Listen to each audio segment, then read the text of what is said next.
Okay, now we get to another very important red wine from Tuscany, the Vino Nobile di Montepulciano. Vino Nobile di Montepulciano. Can anyone guess what the grape variety is? Let me tell you. It's Sangiovese. So this is 100% 85% Sangiovese actually for this one, but they have to be at least 85% Sangiovese. But in the region of Montepulciano, the town of Montepulciano in Tuscany, not to be confused with the grape Montepulciano d'Abruzzo. This is called Prugnolo Gentile, and this spends 1 year in barrel to be considered Vino Nobile. Vino Nobile, it's like the royal wine. But you know what the cool thing and the biggest trivia question about this one, the best trivia question about this one? This was the very first DOCG wine of Italy. The very first government-guaranteed wine of Italy. This was the, I guess the saint's wine. Not the saint's wine, the king's wine. This was what the kings wanted to drink. So, yeah, it's pretty special. 2016. Oh, I have another question coming through. Okay. Great question, thank you. I noticed not all Sensi wines are from Tuscany. Why is that? I'm going to come back to that after this, if that's all right. Okay, let's go back to Vino Nobile. So, what I like to say about the Italians, no offense to the Italians, but I do have some funny stories about the Italians, let's face it. With Vino Nobile, even though it's all Sangiovese, the Italians, being in their region, want to name it their thing. So, in Montepulciano, the town, it's Vino Nobile di Montepulciano. In Montalcino, it's Brunello di Montalcino. In Chianti, it's Chianti.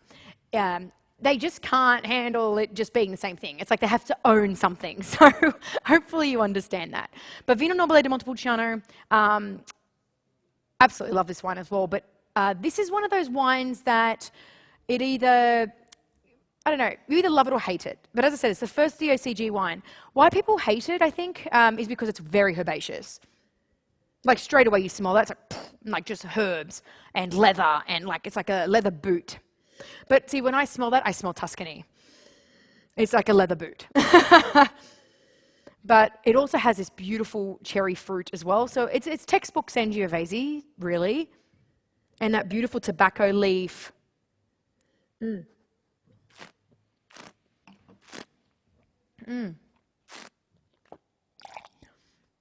But the reason I think this wine really divides people is because, my God, it has so much tannin. It's like, I need water. I can't talk.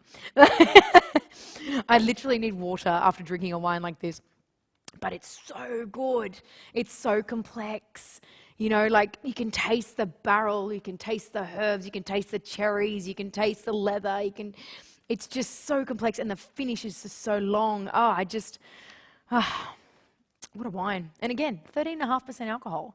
Like there's no headache, no hangover tomorrow, and it just goes with all different types of food. But I do love this wine. Again, it's another underrated red wine from Sensi because, again, it's mainly for restaurants. But look, let's face it, if you're sitting at a restaurant, you're not going to go, oh, I'm going to buy the Vino Nobile. You'll probably go for a Chianti or a Sangiovese. But this, my goodness.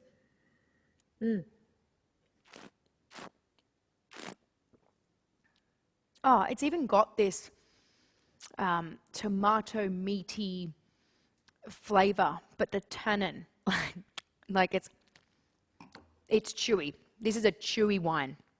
So it's why it divides people. You know, it really does divide people, but you know what? It's something to taste, and it's definitely something to drink with food. Yeah, it's absolutely delicious. I highly recommend everyone try it. 2016 vintage.